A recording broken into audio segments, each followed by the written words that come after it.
आधीच्या लेक्चरमध्ये आपण कंडिशनल स्टेटमेंट पाहिले. कंडिशनल स्टेटमेंटचा कॉन्व्हर्स कसा लिहायचा ते सुद्धा पाहिलं. आज आपण आता त्या पुढचा भाग पॉस्ट्युलेट कशाला म्हणतात, पॉस्ट्युलेट्स, नंतर theorem, different type of theorem, theorem कशी प्रूव्ह करायची त्याचे आपल्याला दोन टाईप येतं, एक डायरेक्ट प्रूफ आणि दुसरा इनडायरेक्ट प्रूफ. तर आधी आपण पॉस्ट्युलेट कशाला म्हणतात ते पाहू. We have studied many properties of angle, triangle and quadrilateral through activities.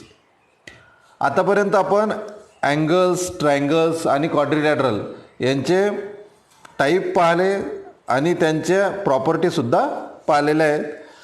In this standard, we are going to look at the subject of geometry with the different point of view, which was originated by the Greek mathematician Euclid. Geometry आणखीन कुठले वेगवेगळे point आपल्याला अभ्यासायचे युक्लिडच्या संबंधित ते आपण पाहू. He gathered the knowledge of geometry prevailing at his time and streamlined it.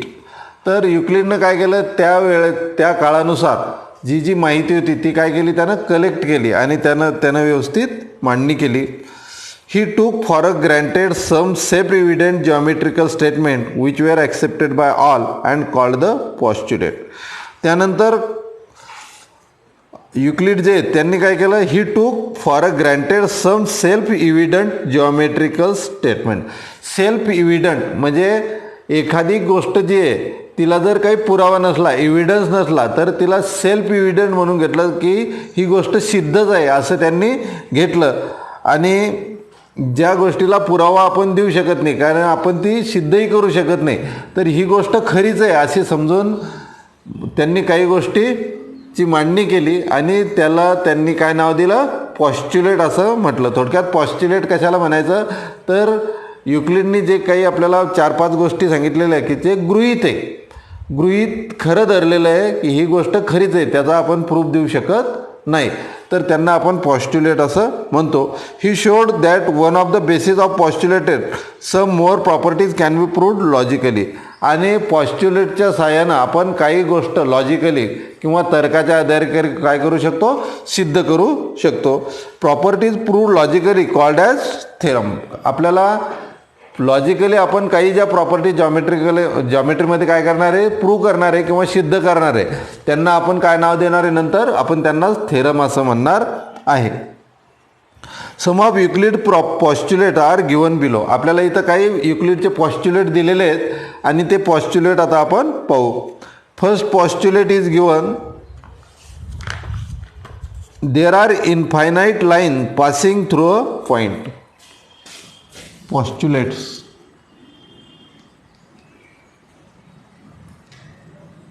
First postulate is there are infinite lines passing through a point. There are infinite lines passing through a point. आता हे जे पॉस्ट्युलेट दिलेलं आहे हे त्यांनी खरं आहे असं समजलं. आता याचा अर्थ काय, there are infinite line passing through a point. एखादा पॉईंट आहे समजा, तर त्या पॉईंटमधून आपण इनफायनाईट लाईन काढू शकतो, हे त्यांनी पॉस्ट्युलेटमध्ये घेतलं.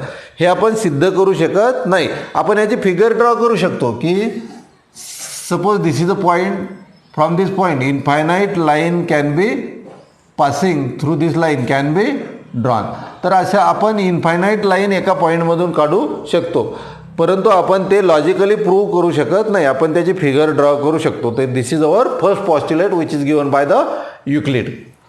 Second postulate, there is one and only one line passing through 2 point. Second postulate is there is one and only one line passing through 2 distinct point.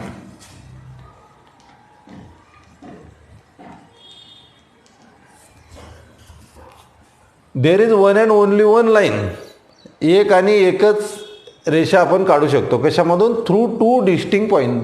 To distinct mean वेगवेगळ्या किंवा भिन्न म्हणतो आपण त्याला. तर दोन वेगवेगळ्या पॉईंटमधून आपण काय करू शकतो? One and only one line draw करू शकतो. Let us suppose this is point A, this is point B. तर या दोन्ही पॉईंटमधून आपण एक आणि एकच लाईन ड्रॉ करू शकतो. असं काय आपल्याला पॉस्ट्युलेट आहे. एकपेक्षा जास्त लाईन आपण दोन पॉईंटमधून, दोन डिस्टिंक्ट पॉईंटमधून काढू शकत नाही. तर this is our second postulate. Third postulate, a circle of given radius can be drawn taking any point as its center. A circle of given radius can be drawn taking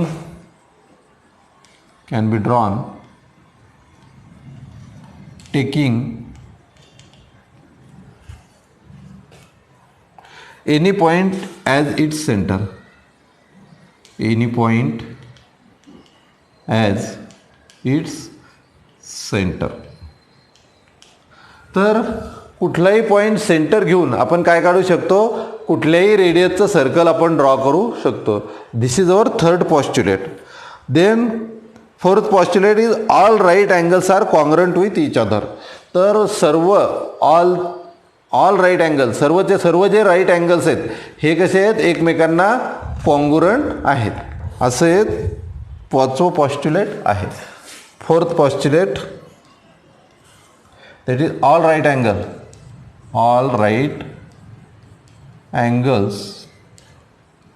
R congruent with each other.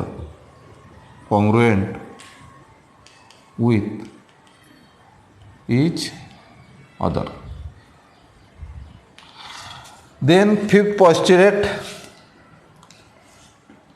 if a two interior angles form on one side of a transversal of two lines adds up to less than two right angles, then the line produced in the direction intersect each other. याचा अर्थ काय? if two interior angle form on one side of the transversal. समजा दोन line काढल्या आपण. दिस is our two lines. त्यानंतर काय म्हणतो तो? If two interior angle form on one side of the transversal. आपण याच्यावर एक ट्रान्सव्हर्सल काढली. समजा आपली ही पी लाईन आहे, ही क्यू लाईन आहे आणि दिस इज लाईन आर. तर पी आणि क्यू या दोन लाईनच आहेत. आर ही ट्रान्सव्हर्सल आहे. यानंतर आता दोन्ही साईडला इंटेरियर अँगल तयार होतात. लेफ्ट हँड साईडला ट्रान्सव्हर्सलच्या हा अँगल आणि हा अँगल हे दोन इंटेरियर आहेत आणि राईट हँड साईडला हे दोन अँगल आपले इंटेरियर अँगल आहेत. पॉस्ट्युलेट काय म्हणतं? If two interior angle form on the one side of a transversal of two lines adds up to less than two right angle, then the line produce in the direction intersect each other. तर याचा अर्थ असा आहे, समजा आपण याला हा angle N घेऊ आणि इथं आपण याला ए आणि बी असे नावं देऊ. तर पॉस्ट्युलेटचं असं म्हणणं आहे, दोन लाईनवर आपण एक ट्रान्सव्हर्सल काढली आणि ट्रान्सव्हर्सलच्या एका साईडला जे इंटेरियर अँगल असतात त्यांची जर sum less than two right angle असेल, M plus N, angle M plus angle N is less than two right angle. Less than two right angle means right angle is of 90 degree, two right angle means 180 degree. if this sum is 180 degree, if then line P and Q produce, ह्या वाढवल्यानंतर line P आणि Q काय करतात? एकमेकांना intersect करतात. Then line P and Q intersects each other. या पॉस्ट्युलेटचं आपल्याला नंतरही थेरम सोडवताना काम आहे.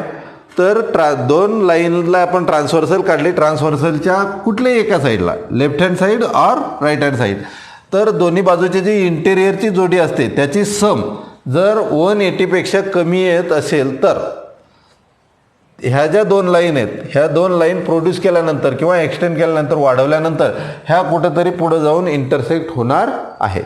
तर असं आपलं 5व्या नंबरचं पॉस्ट्युलेट आहे.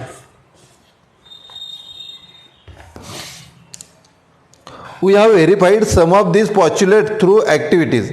आपण ॲक्टिव्हिटीजच्या सहाय्यानं यामधले काही पॉस्ट्युलेट काय करू शकतो, प्रूव्ह करू शकतो. A property is supposed to be true if it can be proved logically. It is called a theorem. Theorem कशाला म्हणायचं, समजा एखादी प्रॉपर्टी आहे आणि ती जर आपण लॉजिकली प्रूव्ह करू शकतो, सिद्ध करू शकतो, तर त्याला काय म्हणतो आपण, theorem. The logical argument made to prove the theorem is called as proof. आता एखादी प्रॉपर्टी घेतल्यानंतर आपल्याला लॉजिकली म्हणजे तर्कानं आपल्याला काय करावं लागतं, स्टेप बाय स्टेप लिहून त्याला प्रूव्ह करावं लागतं, आपल्याला त्याला सिद्ध करावं लागतं. आणि ज्यावेळेस ती प्रॉपर्टी सिद्ध होते तर ते स्टेटमेंट असतं त्याला आपण थेरम म्हणतो. आणि जो आपण आर्ग्युमेंट देतो त्यामध्ये म्हणजे वेगवेगळ्या स्टेपनं आपण लिहून दाखवतो की त्यानंतर आपल्याला ती गोष्ट काय होते, सिद्ध होते. आणि जे आपण आर्ग्युमेंट करतो त्याला आपण काय म्हणतो, प्रूफ असं म्हणतो. When we are going to prove that conditional statement is true, its antecedent is called as given part and consequent is called as part to be prove. A property is suppose to be true if it can be proved logically, it is then called as the theorem.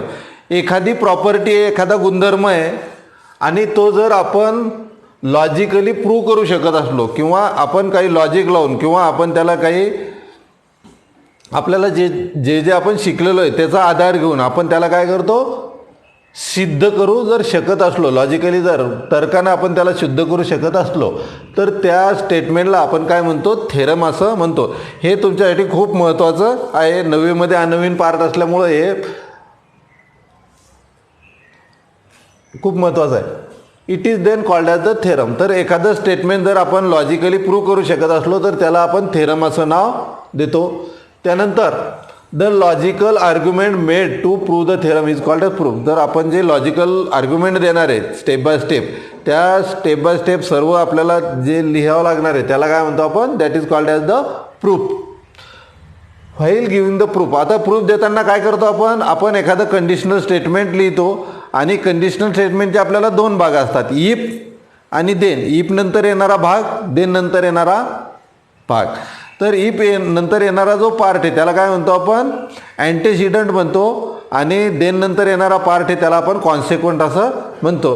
तर आपण ज्यावेळेस थेरमचा proof लिहितो त्यावेळेस अँटेसिडंटला आपण given part म्हणतो आणि तो आपल्याला प्रूफ देताना लिहावा सुद्धा लागतो. तर अँटेसिडंटला आपण काय म्हणतो, गिव्हन पार्ट म्हणतो. आणि कॉन्सिक्वंट देन नंतरचा जो पार्ट असतो तो आपल्याला प्रूव्ह करावा लागतो आणि that part is called as the part to be proved. Then we have 2 types of proof. Proof देण्याच्या आपल्याला 2 पद्धती आहेत, एक डायरेक्ट मेथड आणि दुसरी इनडायरेक्ट मेथड. त्याला आपण डायरेक्ट प्रूफ आणि इनडायरेक्ट प्रूफ असं म्हणतो.